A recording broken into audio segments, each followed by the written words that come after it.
What's up, y'all? It's Sports Spectrum. I'm Matt Forte here with Jason Romano, and you already know why you're here because you know who's on the episode. It's Jeff Saturday, former Indianapolis Colts and Packers center, just for a little bit, and man, had a great career in NFL. He actually played so long that our paths crossed in 2008. Is opening day. We actually played the Colts, and this dude was Peyton Manning's go-to guy. Um, you know, I'll start with it. You were undrafted. So we Yep. got to talk about that. Like, how has that actually shaped your view towards the recruiting process? Because I feel like I went the second round. I feel like I was under recruited. Even going into the second round, I had to do like all of these things to show or prove who I am. But going undrafted, but then yet playing 14 seasons and having a six-time Pro Bowl, center, that doesn't equate to undrafted. Yeah, it's kind of wild, Matt. I tell people it probably took, in all honesty, 4 years starting in the NFL before I was really recognized, you know what I mean, as a player. I think it was my fifth year. I had played and we had been successful. I played guard my rookie year, and then I started at center my second year. And back then we had the like restricted rights. So if the team wanted you, they had your rights for up to 5 years, and they could tender you different things. But the tender process didn't happen until your fifth year, and it really took about until then for people to recognize how well you played. And to your point, it shouldn't be this way, but it really is, and it's still like this today, right? The first round picks, they get every opportunity to make mistakes, correct mistakes, do all those kinds of things. Guys who don't, guys who come in the league really from the second round on, but I would say the third round is kind of that mark of distinction. Man, you don't play well, bro, you're out, right? Somebody else is coming to replace you. And so my career is so much better than I deserved. I had an absolute blast. I had great teammates. But to your point, being undrafted, it stung, man. It hurt. I was a two-time all-conference center in the ACC. We were a good team, and I think we finished fourth my senior year, and all because I had, quote, short arms. It's no draft, and but again, it probably it didn't probably, it definitely saved my life from a Christian perspective, because it forced me to really look inward and change my perspective on how I saw not only football but who God was and who Christ was. Yeah, isn't that such a great representation of the gospel too?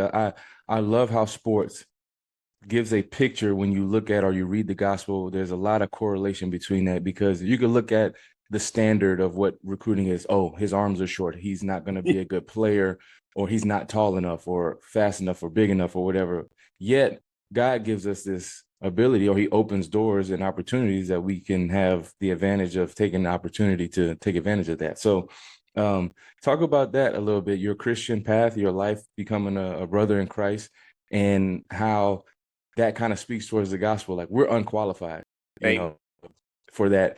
And yet he gives us the grace and the mercy to say, hey, what I have for you, man can't take away. So, follow my path. amen to that. I in 1999 or 1998, I was a senior, and that was my, quote, draft class. And I did not get drafted. And to your point, it was a 3-day process where I had teams calling me, telling me, hey, you're going to be the next pick. And they didn't pick me, right? So you went through the ebbs and flows of emotion. And my girlfriend at the time, who's now my wife of over 25 years, after the draft is finished, I remember sitting on the floor of her apartment and just going, holy mackerel, like, what just happened? And I remember I called my mom, and she had sent me a letter from Charles Stanley, the pastor of First Baptist of Atlanta, which was her church. And it was talking about when you're not doing the will of God with something he's given you. And she was like, listen, he's giving you all these talents, he's giving you this stuff, and you just use it for you, and he's taking it away. And I was like, wow, that's really kind, right? Like, from your mom, right? And At the time, I really started to seek the Lord, and I was like, I don't know what happened or why it happened, but I spent a year out of football, and I was working there in Raleigh at an electric supply company for a guy who is a Duke guy, and so that's even more humbling from a Carolina man. No, but working for a great human being, and I started to seek the Lord, and when I got to Indianapolis, Tony McCoy and Mark Thomas.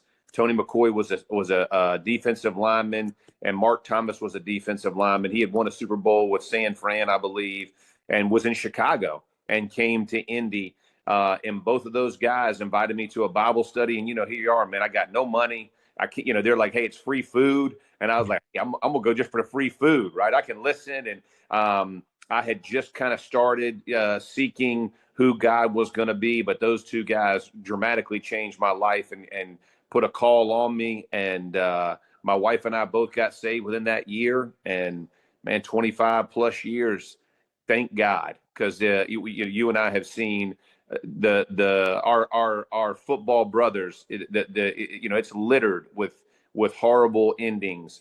In life, with families, with marriages, with all of those things. And fortunately, God had different plans for my wife and I, and things have gone extremely well with our kids and with our family. And we're just grateful, man. But that relationship with Christ got serious 2000-ish, I guess, probably 99, end of 99, 2000 is really when I became a believer and really started changing my life to live for the Lord. Yeah, and talk about that balance of, being a rookie or being a young player and this limbo aspect of it's a weird space. Like, I don't know what the future holds. I'm trying to do what the Lord is asking me to do. I'm seeking clarity from God. I Yeah. think there may be a lot of people who may have from a childhood, like myself, I grew up in the church, but yet in that phase, there's a lot of uncertainty. And Yeah. it can be tough to navigate through if you don't really slow down and block out the distraction. So how was it kind of balancing that? Because, when you first come to Christ, that's when the enemy's gonna shoot all the darts at you, the That's right. flaming darts, as the gospel talks about. So how was that balancing that whole, even your relationship with your now wife? Yeah, no, it was interesting. She and I had gotten Karen and I had gotten married, and she was stayed in North Carolina. She's a physical therapist, and she basically was making the money for our family. I go to Indy, and I am it's just the spring, so you're making whatever it is, $300 a week or whatever the money is, and they give you an apartment, they give you food, that this, you're going to see if you can even make the team. And to your point, it was so uncertain. But when I got with Tony and I got with Mark Thomas, I started sitting and just listening. And I played, I started to play, and I was a backup. I was a special teams guy, and I remember sitting in the locker room, and Mark had made mention. He's like, I want you to look around the locker room, and I want you to look at all the names. And these guys, there's a Hall of Famers. These are Super Bowl winners. This is what the world tells you everything is. And then look at their life and see what that really looks like, and see if you want to mimic that life or you want something different. Now, that may mean that football is not your way and God has something different for you, but is it worth it to chase or pursue this thing if it costs you everything? And I did that. I sat down in my locker and I looked around, and I remember thinking to myself, man, all these guys that the world would say chase this or be like this, man, their lives, I did not want that. I didn't want that at the end. I didn't want to have to face the things they had faced. And that's not a judgment on anybody, because a lot of these guys have been redeemed and now are brothers in Christ. It's amazing what happened on our team, and how many guys became believers. But that was really a sobering moment for me. And I thought to myself, you know what? I'm gonna change, and I'm gonna live my life for Christ. And my wife, who was in North Carolina, like I said, working, you'll love this. So I call her and I tell her, I'm like, hey, I've been going to Bible studies, and she sheepishly goes, well, it's better than strip clubs. So that kind of shows you, like, that kind of shows you where I was, right? Yeah. Like that. So there's been a marked change, and this is no joke, Matt. She moves up to Indy. She and her mom come up, and I'm in a 1-bedroom, like, everything's rented in the apartment, obviously, and my furniture, all of it. And she comes in, and we have Bible study the next day, and she's sitting in Bible study, man, and she is bawling, crying, and I'm like, I'm embarrassed because I'm like, what is she doing, right? Like, Everybody's looking at you like, yeah, man, she like, just got here. What did you do to this girl? yeah, and you're like, what in the world? And the guy asked, and he said, he was given a sermon about testimony, and my wife raised her hand. She goes, I don't have one right now, but a year from now I will.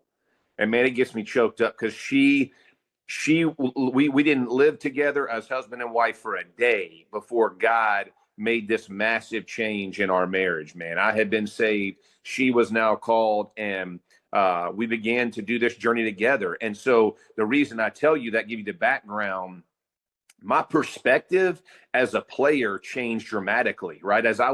I wasn't nearly, I worked my tail off to play. I loved ball. I did all the things, right? I was strong. I was fat. I did everything that I was supposed to do, but I felt comfortable that God had a plan, and he wouldn't have brought me here for another reason.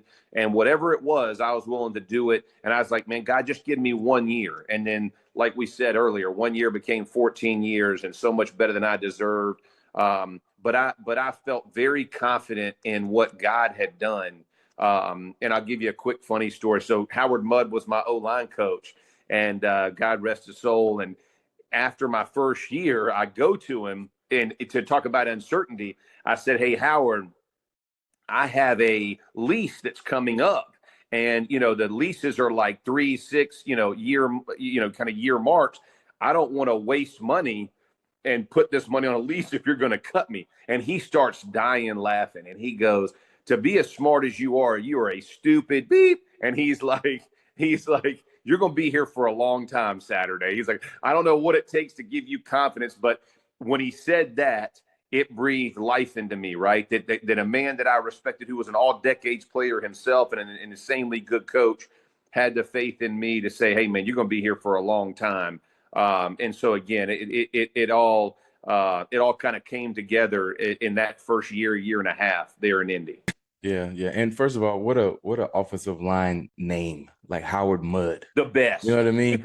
Like, that's definitely an offensive line or O-line coach's name right there. But man, I mean, God's grace abounds. Like, let's look. I mean, from undrafted to 14 years, and then even how the beginning of it started. Like, the way that the Lord will even use people to speak through them to breathe life into us. I guess, me and Jason have talked about the power of the tongue. We've done a podcast on that, and how it really is true. Life and death is in the power of the tongue. Yeah. And how you speak to other people, how they speak to you as well.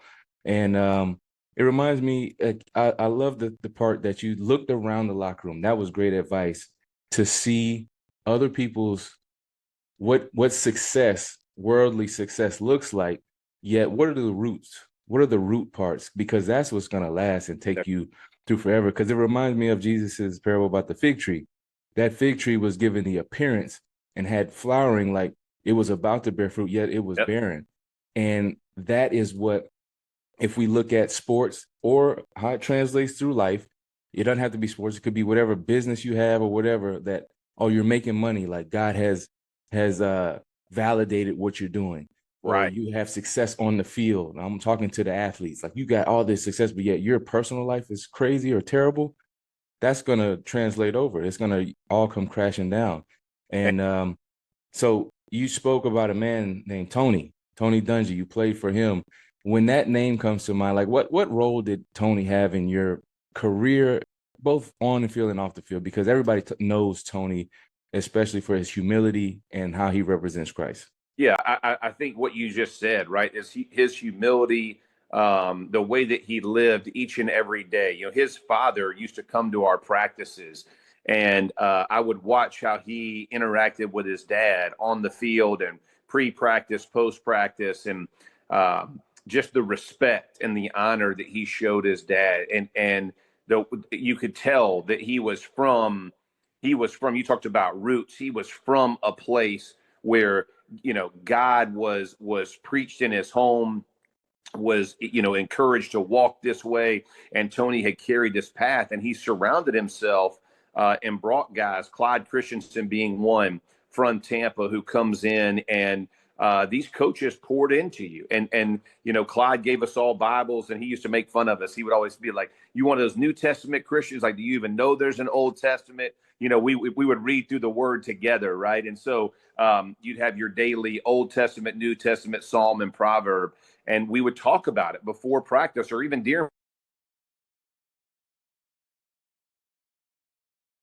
I mean, I just don't know many organizations where that happens, and that all came from the leadership of Tony Dungy and the way that I watched him from the highest of highs, winning a Super Bowl, to the lowest of lows when his son James passed away, and his faith and his commitment to Christ just spoke volumes about who he was as a person and about true commitment and conviction. And what does that look like? Because to your point, the world will tell you a lot of things, right? Like money equals success, but the reality was, and when he retired from coaching, and he looked at, he's like, at some point you got to stop. You got to get off this hamster wheel so I can be back with my family and I can spend time with my kids and my wife.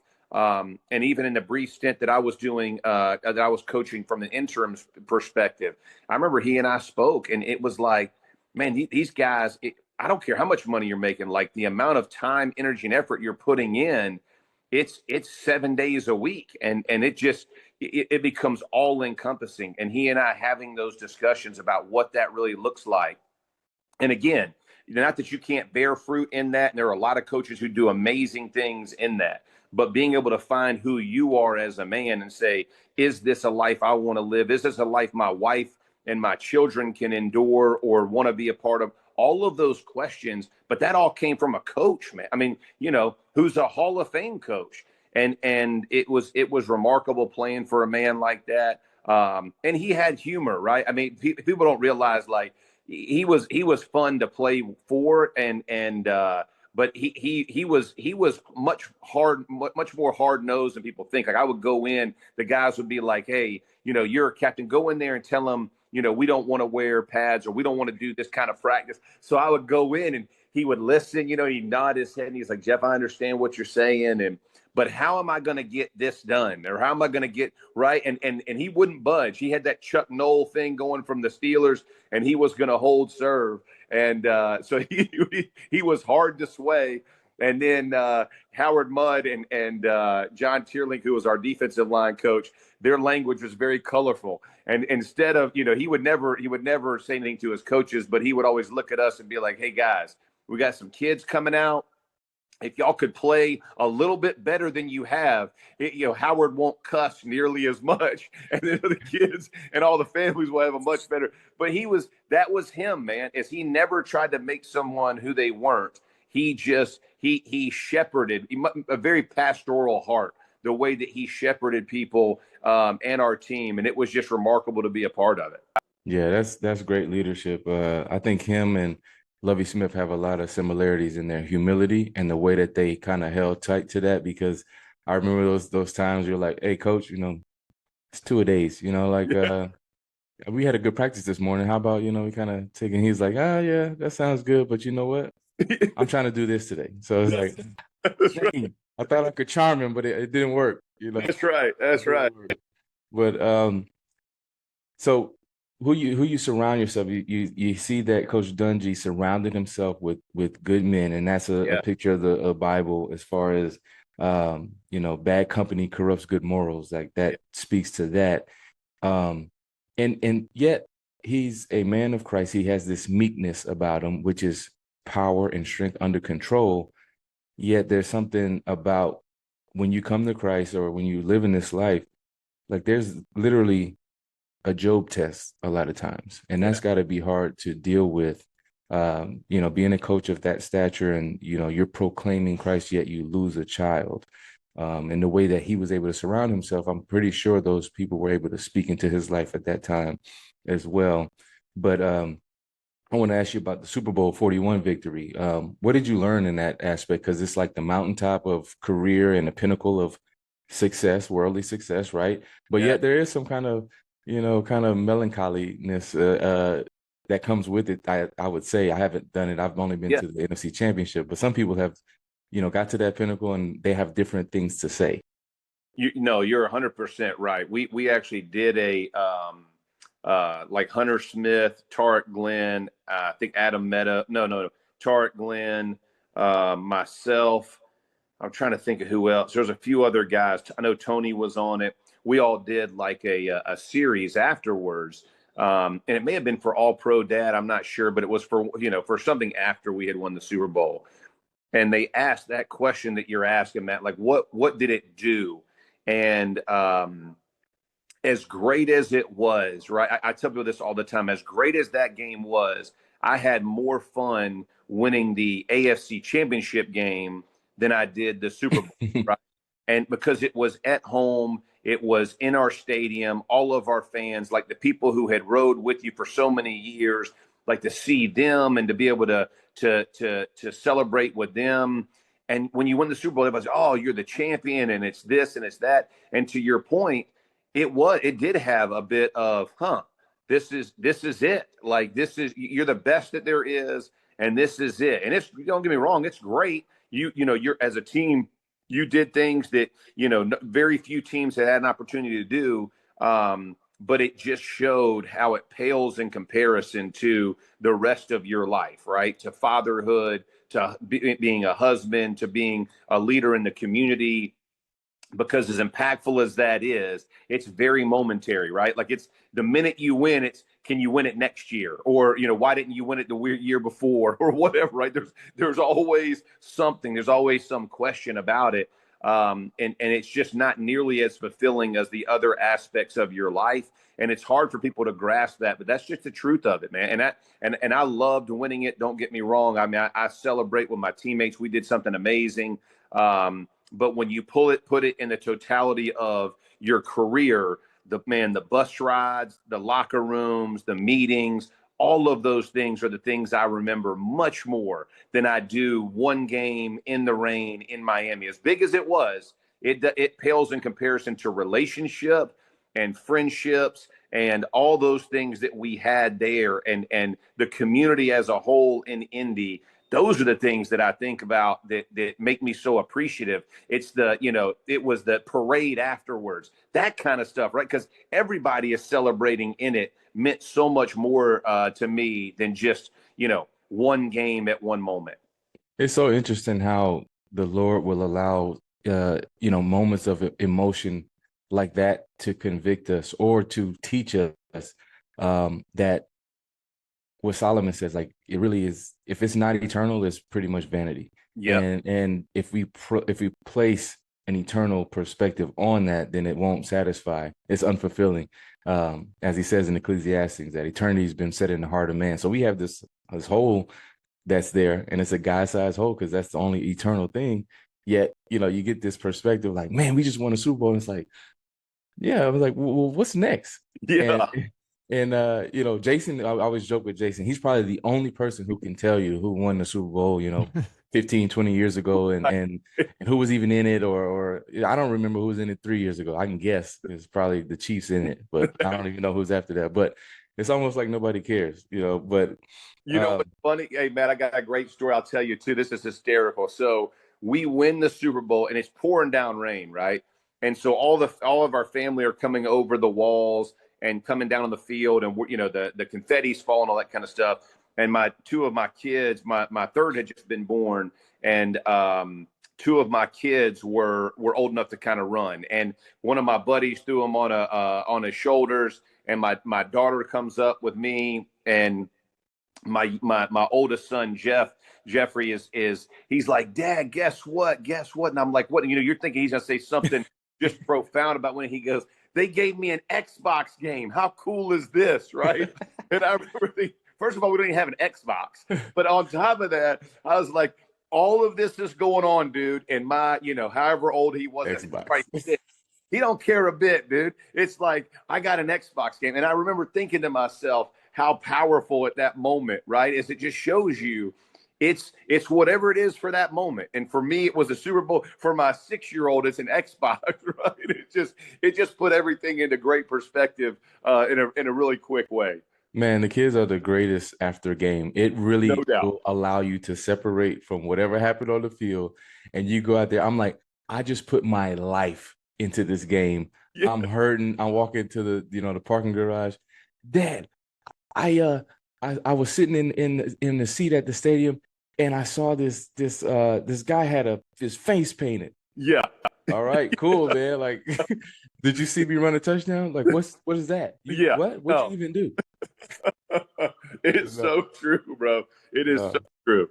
it's the greatest. But last question for me. You mentioned it earlier. There was a time where you had to become the interim head coach. Colts were adamant. Obviously, tough season when that happens, and you Yeah. fire your head coach, and they had you come in and be the interim head coach. What did you learn in that season of life? And what was that like? What was that experience like? It was very unique, and I remember when Jim called me, and rest in peace, my man Jim, who we just lost, man, and but just a probably the most generous human I've ever been around, and just had a heart of gold.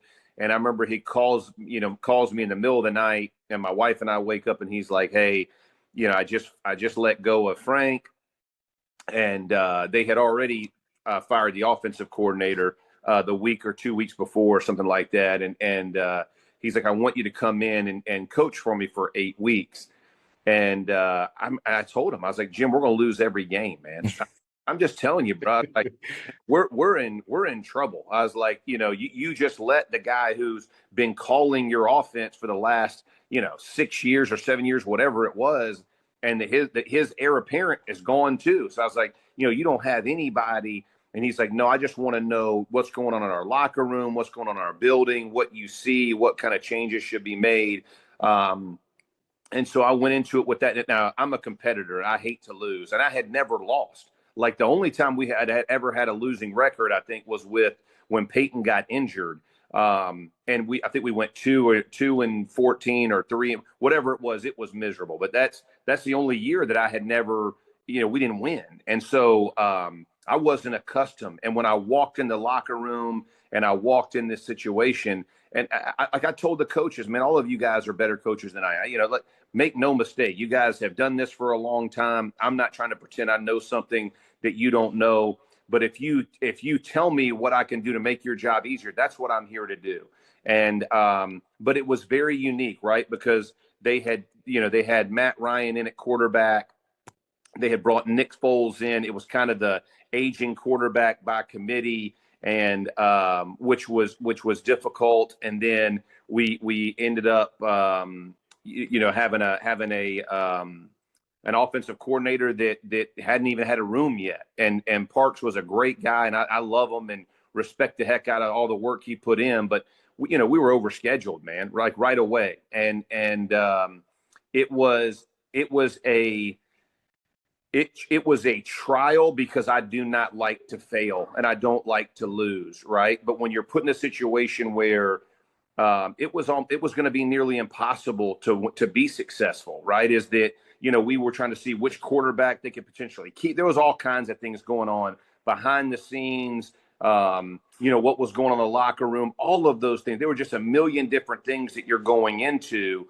And it was a trying time. And I remember when Jim and I left, and I kind of had my last meeting with them, and we had this conversation. I remember just telling him about what I truly felt, and I won't get into that because it's but it wasn't kind.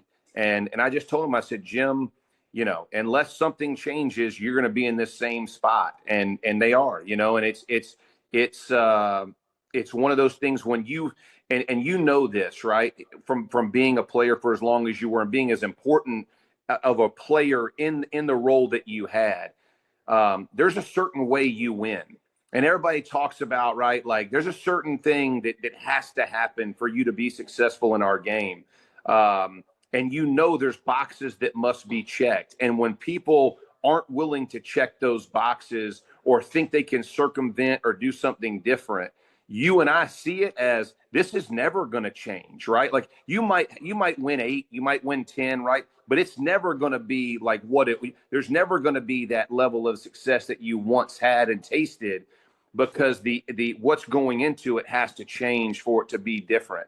And the roles that players must play to be successful, right, is they have to be the catalyst. It can't be coach driven, right? It has to be player led and player driven, and they have to have a certain focus and a certain, a certain mentality for this thing to change. And that was the part that was probably hardest for me, because as a player, I had seen how it should be done, and I had been a part of something that had been done the right way. And so when it wasn't being done that way, it was very hard to sit and watch, because it's just disappointing, because you're going to get right on the cusp, but you're never going to win, right? You're never going to finish it. It's always going to be just here, just near, but just miss. Yeah. It's like, talent only takes you so far. It has to be that full culture, the leadership. That's right. And player led. Absolutely. And then, the integrity of the players, where if you can't lead yourself personally in your personal life, then how are you going to lead other men out there? So that's a big, thing.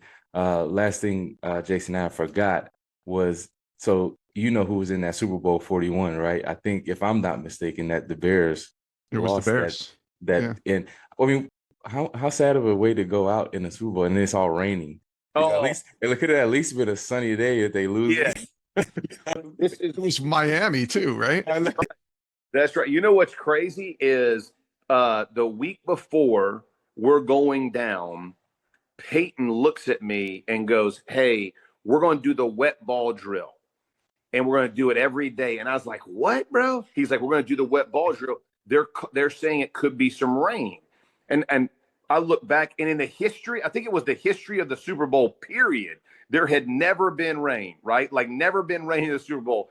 Now I'm like, bro, for a center in Indy during, February, right? So people who don't know what the wet ball drill is, there's a 5-gallon bucket full of ice cold water. They take the ball, they stick it in the water, and they get it heavy and they get it slick and they put it down. I got to snap it. Well, as you're snapping it, the water's going all over me, right? For the entirety of practice and pre-practice and all that kind of stuff.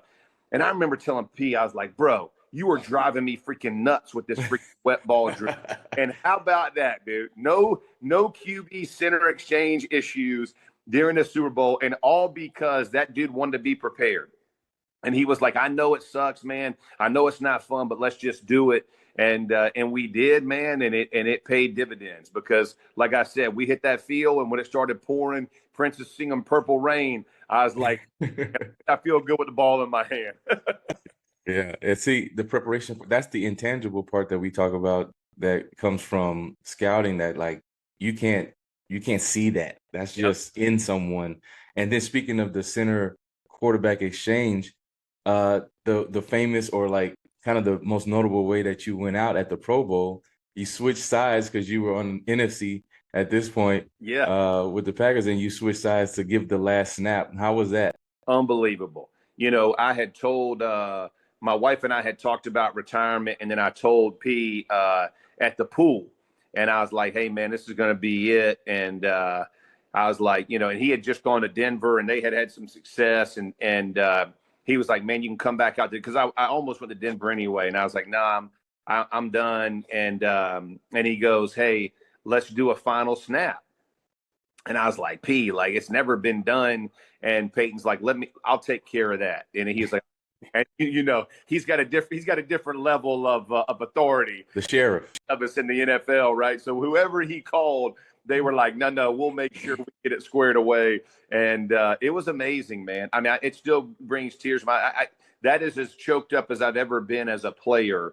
We snapped, and then I'm jogging off, and I'm looking at my wife and my kids in the stands, and I got the ball, and I'm running over, and all my teammates on the NFC are cheering. The AFC guys are slapping me on the back. And I remember thinking, man, from an undrafted, like unknown nobody, to finishing the 6th Pro Bowl and running off of this thing, man, like, God couldn't shine any brighter. And it just, I was so fortunate to have him as a teammate, but to finish that way, man, meant the world.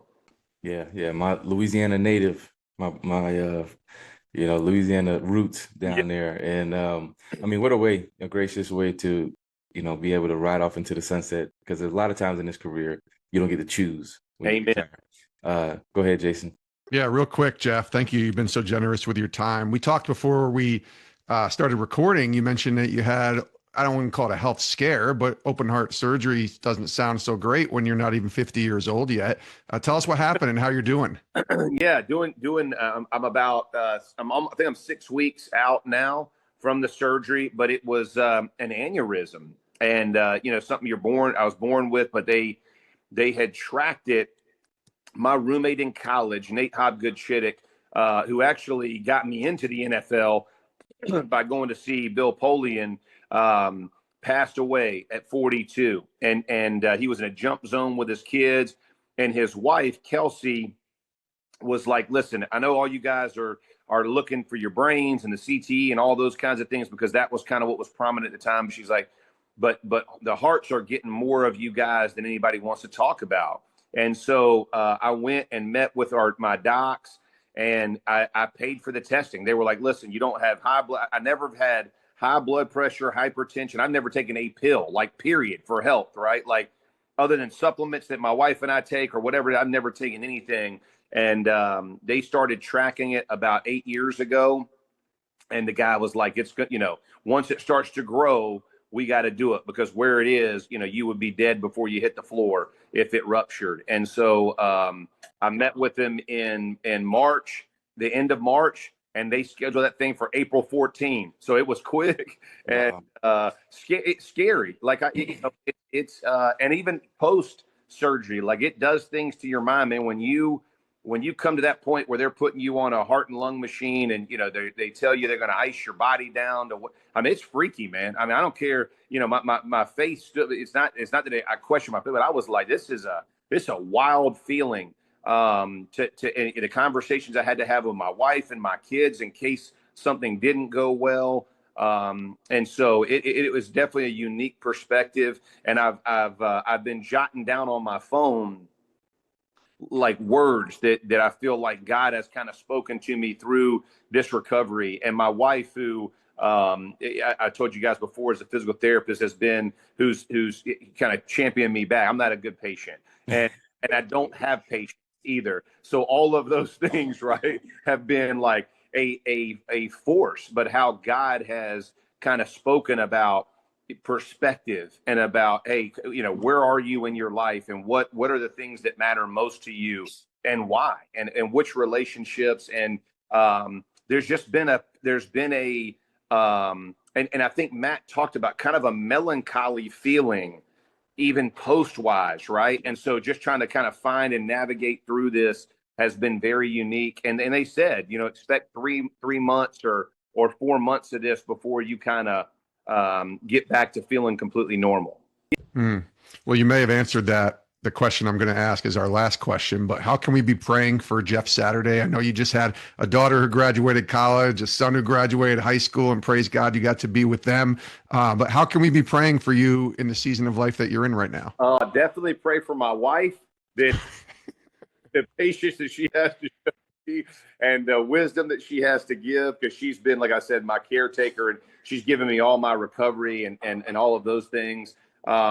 But just, that part of what relationships, the paradigm of those, as my kids are transitioning out of our home. Praise the Lord. We're getting, we got 2 of them going to be off the payroll, and then one's going to be in college, but the empty nest, all those things that we're looking forward to and excited about, man. Just that transition of what that looks like and what purpose she and I have in our marriage and our family and in our community and kingdom. Nice. Yeah, Matt, this has been great having this conversation. We'll see you on Sundays in the fall, right, Jeff? And throughout the week during the football season on ESPN still? Yeah, I'm up this year, so I got to do another deal here coming up, but we'll start working on that. And then come early September, hopefully you'll see me back in action up in New York, Get Up, First Take, all the NFL live stuff, all the stuff that I do. But it's I'm a seasoned guy, so God has been good in that schedule as well. That's good. Yeah. Thank you, Jeff, for your time again and with Sports Spectrum, and we look forward to seeing you, back on TV. I appreciate you, Matt. Thanks so much, man. You guys do a great job, bro. Great talking to y'all. Hey, thanks for watching Sports Spectrum here on YouTube. You can click our next video, or you can check out our website, sportsspectrum.com.